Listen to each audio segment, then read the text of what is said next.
Nanone nongeye kubasuhuza abakunzi ba Gereza Afrika, nizere ko mukomeje kugubwa neza kandi Imana ikomeje kubarindira aho muri hose, akazi mwaba mukora kose Imana ikomeje kubana namwe.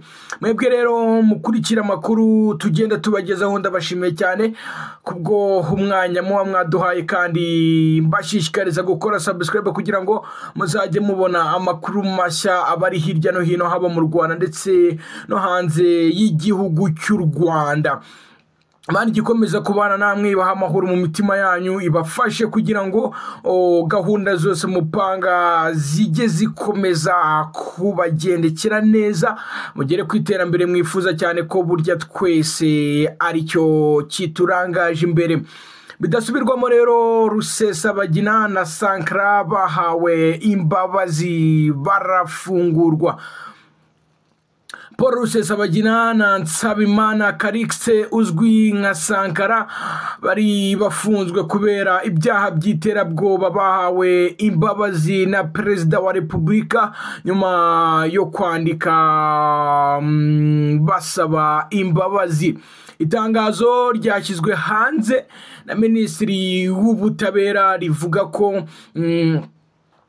ko imbabazi basabye zemejwe n'inama y'abaminisitiri yateranye kuri uyu wa gatanu tariki ya 24 Werurwe 2023.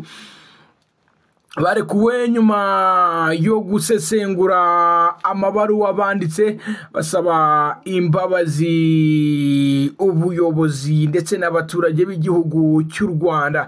Rusesabagina na NSABIMANA Calixte uzwi ku izina rya Sankara barekuranywe n'abandi bantu 18 bari bakatiwe muri dosiye imwe.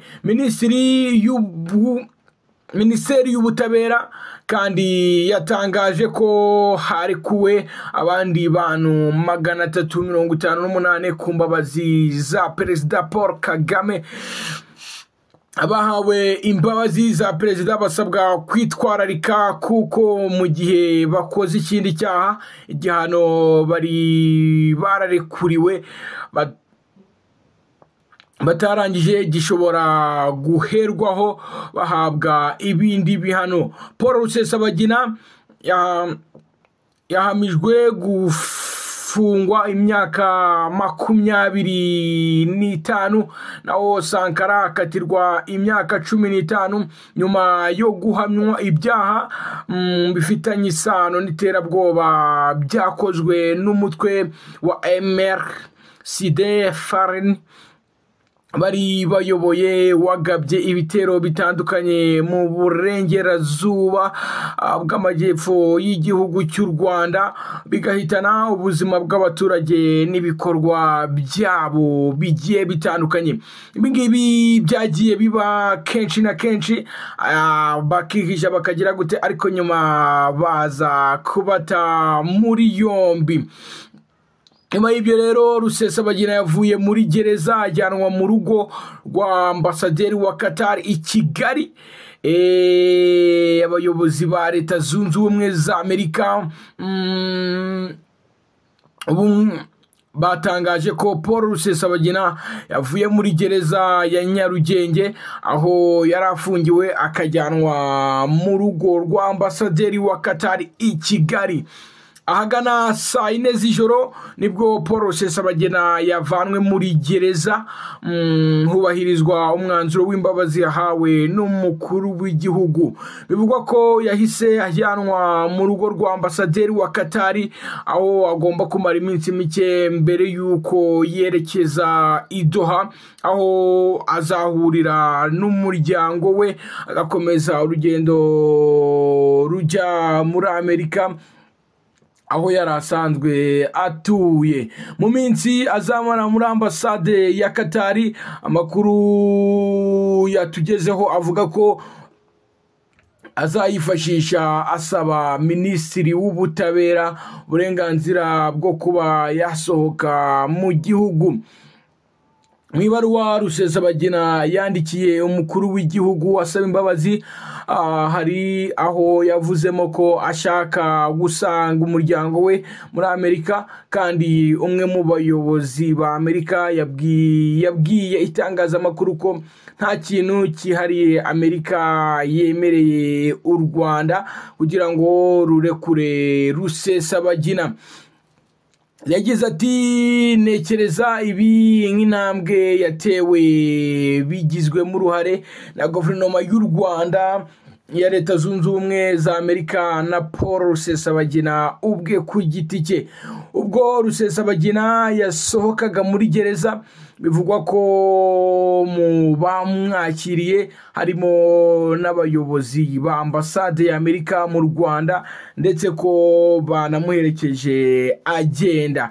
Amerika ivuga ko ikibazo cya Rusesabagina cyari agatotsi gakomeye mu mubano wayo n'u Rwanda kugira ngo afungurwe, ngo hashize amezi hari ibiganiro bihuza impande zitandukanye zirebwa n'ikibazo cye. Umuvugizi muri Presidence Stefania Nyombayire yanditse kuri Twitter ko guhabwa imbabazi kwa Rusesabagina bidakuraho igihano yahamijwe, ndetse ko gishobora gusubizwaho mu gihe yaba asubiriye ibyaha yakoze. Yagize ati umubano mwiza hagati y'u Rwanda na Qatar wabaye ingenzi cyane. Yakomeje avuga ko irekurwa rya Rusesabagina ari umusaruro w'ubushake buhuriweho bwo kuzahura umubano u Rwanda na Leta Zunze Ubumwe za Amerika. Qatar yahamije ko yagize uruhare mu biganiro byaganishije kuko Rusesabagina yahawe imbabazi, ndetse ko gahunda yo kumwohereza muri Qatar irimbanyije.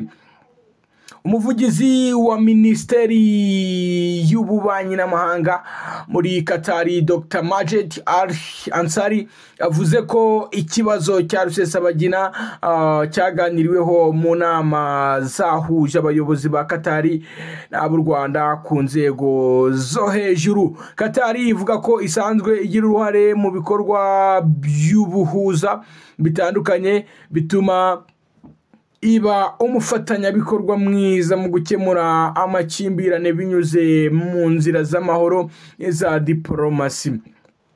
Ati uruhare rwa Qatar rugaragaza icyizere ndetse n'umubano ukomeye uri hagati ya leta Qatar n'abafatanyabikorwa bayo b'u Rwanda na Leta Zunze Ubumwe za Amerika.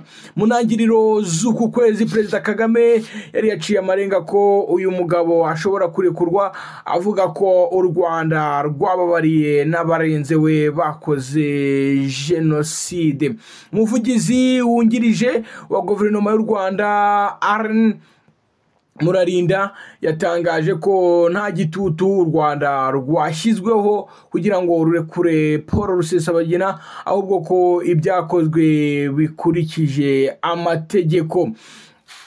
Yagize ati abantu baraza kubifata uko bashaka, ushaka kubonamo igitutu byanze bikunze azakibonamo, ushaka kubonamo ibiganiro azabibonamo, ushaka kubona ko hajemo n'umuhuza azabibonamo, kuko byose biri hanze nta banga ririmo. Senateri Jimmy Rich ukuriye komisiyo ishinzwe ububanyi n'amahanga muri Leta Zunze Ubumwe za Amerika yasohoye itangazo agaragaza ko bashimishijwe n'ifungurwa rya Paul Rusesabagina. Agira ati nishimiye kumenya ko Paul Rusesabagina yarekuwe muri gereza yo mu Rwanda mu mezi 31 yari amaze afunzwe. Nakurikiraniye hafi urubanza rwe nk'abanshimira guverinoma y'u Rwanda na Leta Zunze Ubumwe za Amerika bakoranye ngo bikemuke. Paul Rusesabagina yarekuwe hamwe n'abandi barimo NSABIMANA Calixte SANKARA hamwe n'abandi 18 bo muri MRSD FARN bakatiwe hamwe n'abayobozi babo. Rusesabagina Paul, imbabazi n'umukuru w'igihugu Perezida Paul Kagame. Ndabashimiye mwebwe mukomeje gukurikira amakuru tugenda tubagezaho. Ibisanzwe ni NGD ububagezaho amakuru kuri Gereza Afrika. Imana ikomeze kubarinda kandi mukomeze kugira ibihe byiza, mukomeze gutera imbere, nicyo mbifurije.